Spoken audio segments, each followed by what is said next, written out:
Satu, dua, tiga. Assalamualaikum warahmatullahi wabarakatuh. Kami dari kelompok 8 akan memaparkan laporan hasil identifikasi dengan CO1 untuk spesies ikan mas, kijing lokal, dan kijing Taiwan pada lokasi situ burung Bogor Dramaga yang beranggotakan Saya Aan Liga Firmando dengan NIM C2401231087. Saya Abdullah Fajar Saiful Kafi dengan NIM C2401231112.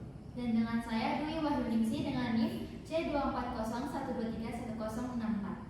Saya Najwa Syara dengan NIM C2401231085. Saya Frian dengan NIM C24023109. Saya Alisa Dikarisita dengan NIM C2401231035. saya Dinda Amelia dengan NIM C2401231054. Saya Cuti Raja dengan NIM C2401231050. Saya Jati Fatura Imam Raini NIM C2401231080. Dan saya Fikri Azhari dengan NIM C201231231094. Saya Reva Magrega Friza dengan NIM C2401231009. Lanjut untuk pembahasan latar belakang.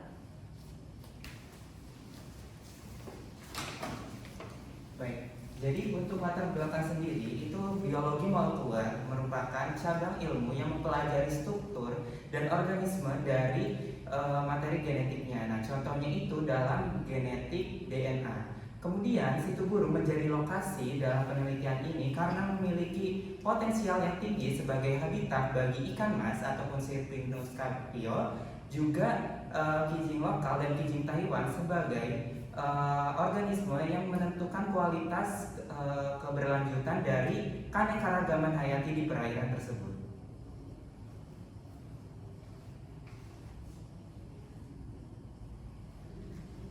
Adapun tujuan dan manfaatnya sendiri yaitu untuk mengidentifikasi dan menganalisis gen CO1 pada ikan mas, kijing lokal, dan kijing Taiwan yang ada di situ burung Bogor. Nah, dari penelitian ini diharapkan mampu mendapatkan hasil data genetik yang akurat untuk mengidentifikasi spesies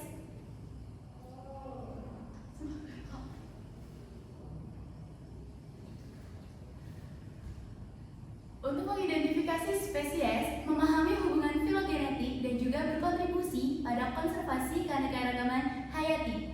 Nah, dari penelitian ini juga dimanfaatkan untuk mengetahui morfologi serta fisiologi dari ikan mas, kijing Taiwan, dan kijing lokal yang ada di situ burung, serta dari penelitian ini juga dapat dijadikan sebagai referensi untuk penelitian yang lebih lanjut. Lanjut pada waktu dan lokasi yang kami lakukan pada penelitian kali ini, kita lakukan pada hari Minggu 1 September 2024 pada pukul 7 pagi hingga 12 siang yang berlokasikan di situ burung Dramaga, Kabupaten Bogor, Jawa Barat. Adapun sampel yang kami ambil yaitu ada kijing Taiwan yaitu Plisbronchocea exils, terus ada ikan mas yaitu Cyprinus carpio, dan kijing lokal itu ada Anandota woodiana. Lalu ada alat bahan yang kami lakukan saat pengambilan sampel antara lain alat bedah, penggaris, styrofoam, latex, dan segala hal yang ada di slide ini. Boleh dilanjut? Selanjutnya ini adalah alat dan bahan yang kami lakukan dalam melakukan isolasi DNA untuk menghasilkan hasil elektroforesis DNA, yaitu kita menggunakan jas lab, centrifuge, freezer, micropastel, J column, Rodka, dan GT buffer.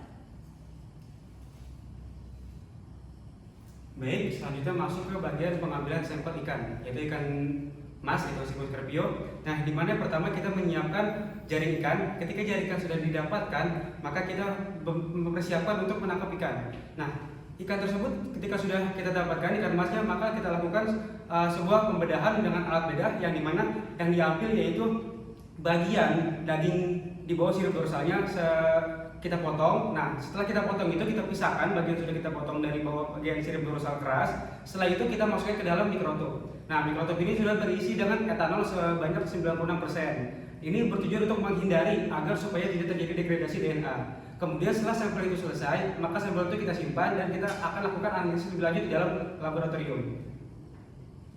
Oke, untuk yang selanjutnya adalah cara prosedur pengambilan dari kijing lokal dan juga kijing Taiwan. Yang pertama, mengambil kijing lokal dan kijing Taiwan di situ burung maksud saya. Setelah itu gunakan alat bedah untuk membedah kijing, dan setelahnya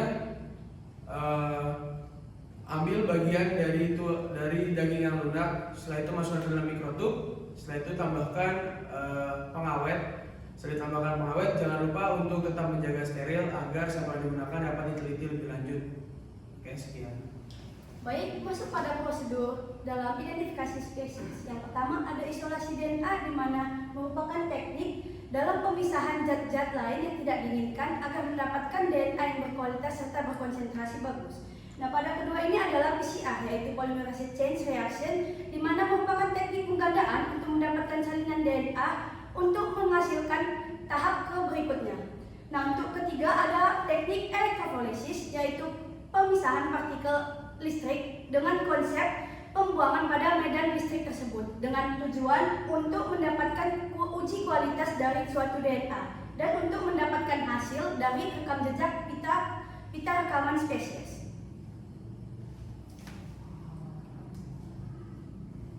Masuk ke tabel jarak genetik ikan mas.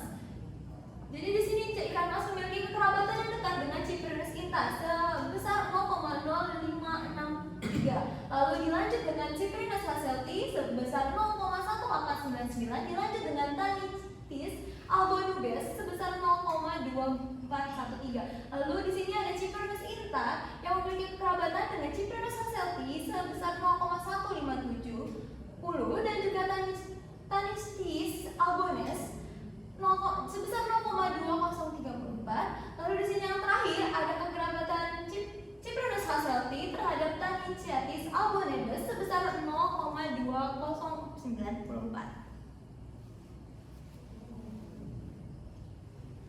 Selanjutnya yaitu ada pohon filogenik ikan mas Cyprinus carpio.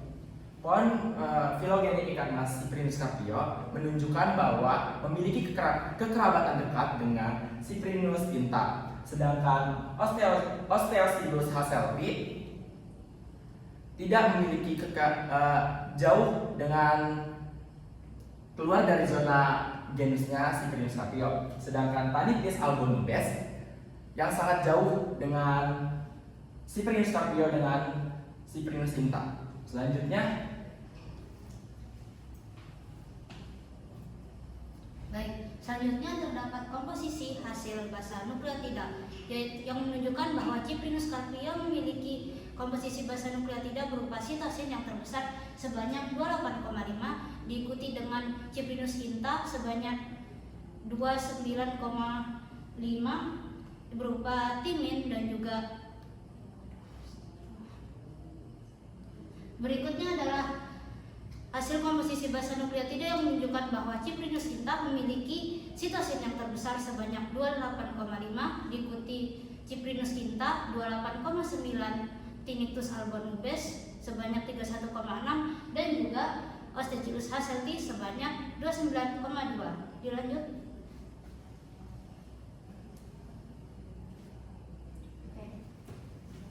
Dari hasil yang didapat, jarak genetik dari kijing Anodonta Odiana dengan Anodonta anatine sebesar 0,162 dan diteruskan oleh Oniot umidus yaitu sebesar 1,2.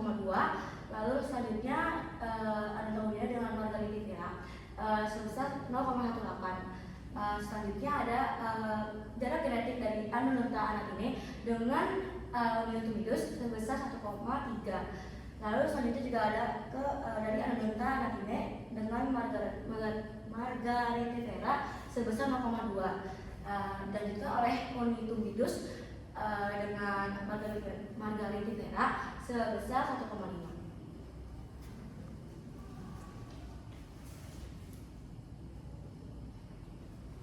Oke, di sini itu terdapat hasil pohon filogeni dari kijing Anodonta Udiana. Jadi pada pohon filogeni ini kijing Anodonta Udiana ini memiliki kerabat yang dekat dengan Anodonta anatina karena mereka juga dalam satu genus yang sama. Begitu juga dengan Uniotomidus, mereka ini masih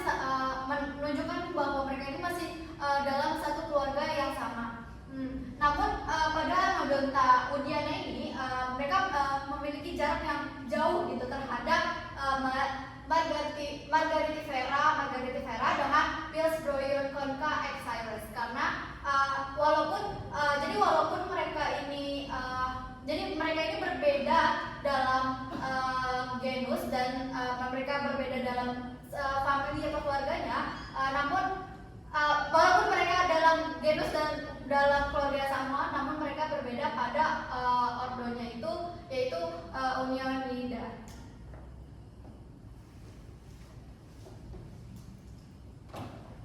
Dan selanjutnya di sini ada tabel hasil komposisi basa nukleotida kijing. Yang pertama yaitu didapatkan rata-rata terbesar yaitu ada pada timin yaitu sebesar 37,3, kemudian disusul dengan adenin yaitu sebesar 26,8, kemudian disusul kembali dengan guanin yaitu sebesar 21,6, dan yang terakhir yaitu sitosin yang sebesar 17,3 sebagai yang paling terkecil.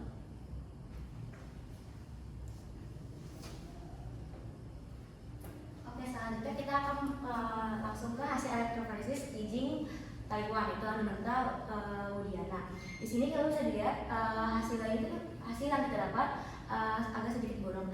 Itu atau bisa disebut juga degradasi. Nah, degradasi ini itu bisa disebabkan oleh penyimpanan yang kurang baik, seperti suhu kamar atau suhu ruangan. Nah, selain itu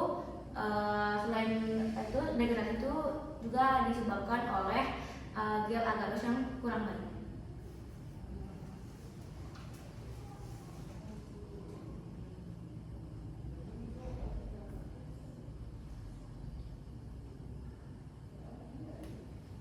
Baik, berikutnya adalah berupa kesimpulan dan saran. Kesimpulan dari penelitian kali ini adalah bahwa hasil analisis genetik menggunakan sitoproloksidase 1 atau CO1 pada kijing lokal, kijing Taiwan, dan juga ikan mas menunjukkan bahwa jarak genetik antar spesies yang diteliti memiliki kedekatan genetik terbesar apabila disandingkan dengan spesies yang masih satu genus. Kemudian untuk komposisi basa nukleotida, timin merupakan yang memiliki rata-rata terbesar apabila dimiliki oleh semua spesies yang diteliti. Kemudian DNA barcoding terbukti efektif dalam mengidentifikasi spesies dan juga penyusunan pohon filogeni. Saran yang dapat diberikan adalah untuk melakukan penelitian lebih lanjut mengenai keanekaragaman spesies yang ada di Danau Situburung, dan juga untuk menggunakan data genetik untuk konservasi spesies lokal dan konservasi ekosistem tawar. Terima kasih.